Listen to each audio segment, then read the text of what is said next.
Welcome back. I'm so happy that you are here. And I'm just wondering if you have ever needed to bring something up in a conversation, but you didn't want it to turn into an argument. Maybe you've had the experience of saying something honestly and the other person immediately became defensive, or maybe you held things in because you didn't want to sound blaming or critical. And these are the things I want to talk about today. I want to talk about how to bring up problems without blaming the other person so that you can be honest and stay connected. Because once blame comes into the interaction, all bets are off.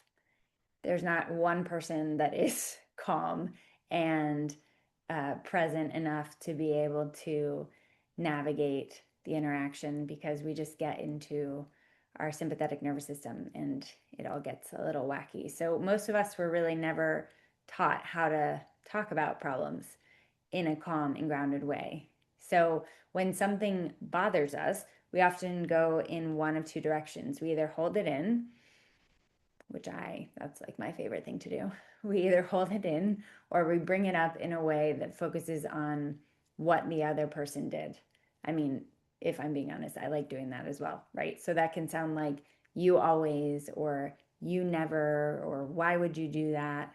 Even if what we're saying is valid, it can land as criticism. And when people feel blamed, they tend to protect themselves instead of listen.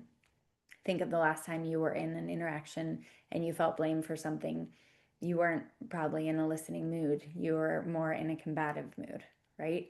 So there's a small but really powerful shift that can change the entire tone of a conversation.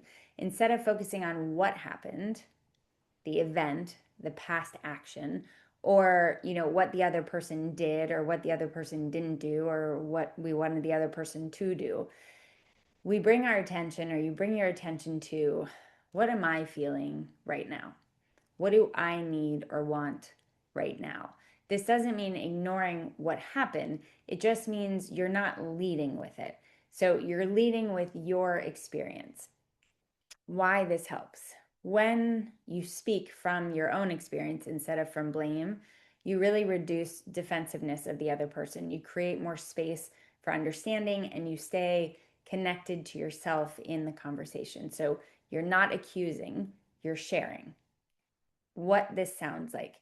Let's look at the difference. So instead of saying, you never listen to me, you might say, I'm feeling a little unheard right now, and I want to feel like we're understanding each other. Or instead of, you were so rude earlier, you might say, I felt really hurt in that moment, and I'm wanting to talk through it. Or instead of, why didn't you tell me? You might say, I felt surprised when I found out, and I would have really liked to know earlier. So you can just notice how the focus shifts from the other person's behavior to your experience in the moment. And a simple practice that you can try. So before bringing something up, pause and ask yourself, what am I feeling? What am I needing right now? And then try to say just that. It doesn't have to be long or, a big explanation. It can simply be just even right now together, right? Just take a moment. You can close your eyes if you need to. Check in with yourself for a minute.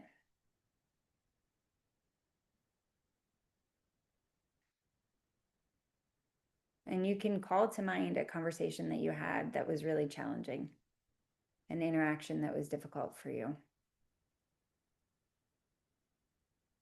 And yes, you might notice the blame, you might notice the frustration, the anger that's here. That is okay. And pay attention to what you're feeling in this moment. So, what is the feeling? Is it feeling confused? Is it feeling misunderstood? Is it feeling afraid? Is it feeling abandoned? Is it feeling guilty? Is it feeling stupid? Is it feeling invisible?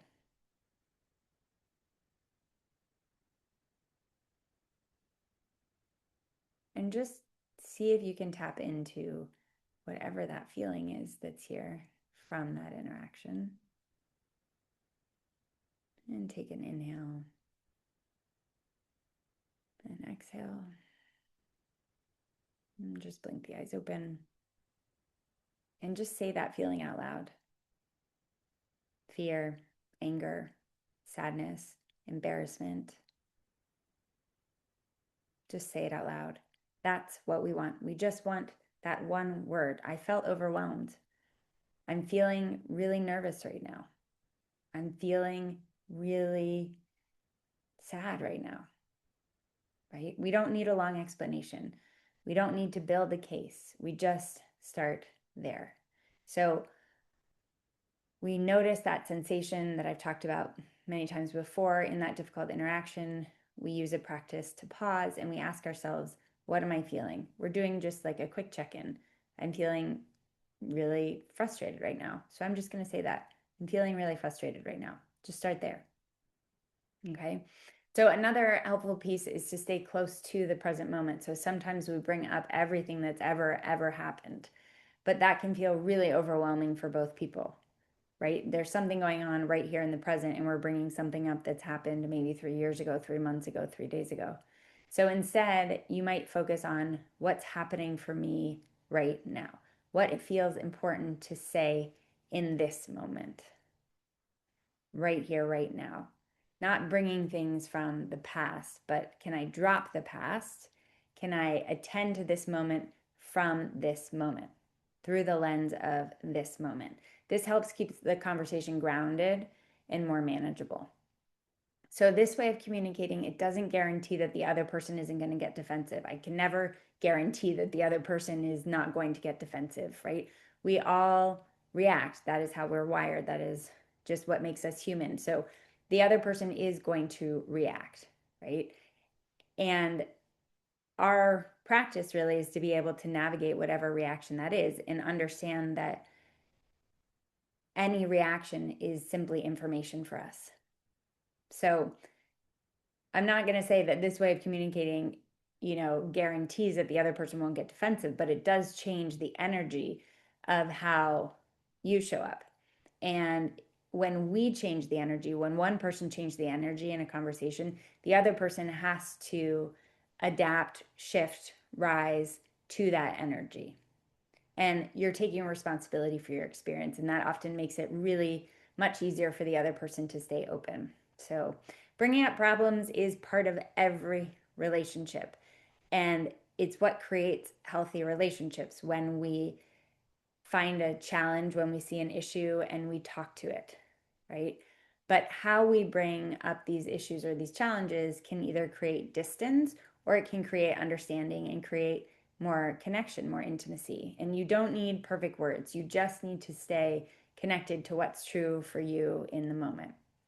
So if you'd like more support with conversations like this, I share practices and reflections in my books and my audio courses, and I'll link those below. And if there's a communication situation that you're navigating, you're welcome to leave it in the comments because I really want to start to answer some of these in upcoming videos.